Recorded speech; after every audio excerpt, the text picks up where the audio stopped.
যখন মাদ্রাসা বন্ধ, আমার উস্তাদেরা বলে দৌড়াও, তুমি বাড়ি যাও। কিন্তু আমি বলি আমি বাড়ি যাব না, কারণ আমার মা নাই। আমি বাড়ি গেলে আমার মা আমারে বুকে নিয়ে আদর করত, আমার মা আমারে কপালে নিয়ে সুন্দর করে একটা চুমু গেয়ে নিত।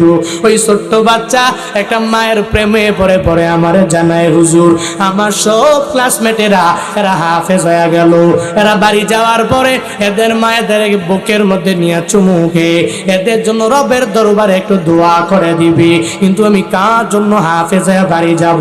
আমার তো মা নাই এই দুনিয়াতে, হুজুর আমার মতো এতিম বালক কেউ নাই। তবে এরপরেও আমি বিন্দু মাত্র পরিমাণ আফসোস করি নাই।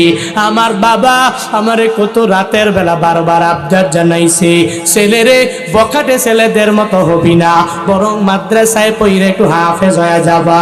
আমার মা নাকি আমি যখন মায়ের গর্ভে, আমার মা কত রাতের বেলা সুন্দর করে ঘুমায় নাই।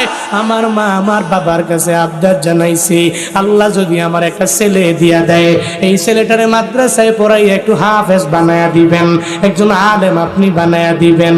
আমি আমার মায়ের আদর পাই নাই, কিন্তু এরপরেও ওই মায়ের কথা আজও পর্যন্ত ভুলতে পারি নাই।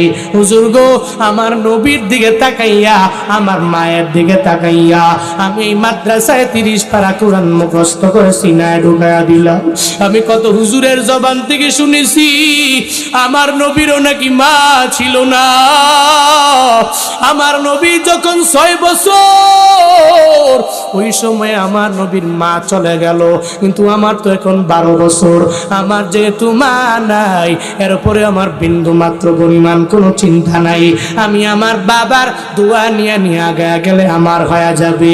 ওই ছোট্ট হাফেজ এটা বলে চোখের বানি ফেলায় আমার দরবারে আবদার জানায়, হুজুর গো, এই মজমাতে যতগুলা মানুষ হাজির হয়ে গেল, এদেরকে লইয়া একটু আপনি এদেরকে নিয়ে আমার মায়ের মাকবারায় যাবেন, মায়ের মাকবারায় দাঁড়াইয়া আমার মায়ের জন্য একটু দোয়া করে দিবেন।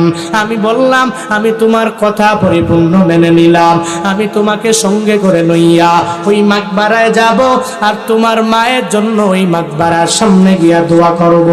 একটু পরে আমি যখন ছোট্ট বাচ্চাকে নিয়ে বয়ানের পরে রওনা হয়ে গেলাম, হাফেজে কোরআন যার মাথার মধ্যে এখনো পাগড়িটা পেঁচানো আছে, আল্লাহ পাক যার সিনার মধ্যে 30 পারা কোরআন ঢুকাইয়া দিল, আবার উপস্থিত জনতাকে লইয়া আমি তার মায়ের মাকবারার সামনে গেলাম।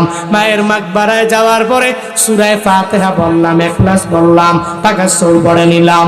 এরপরে বললাম আজকে আমি নিজে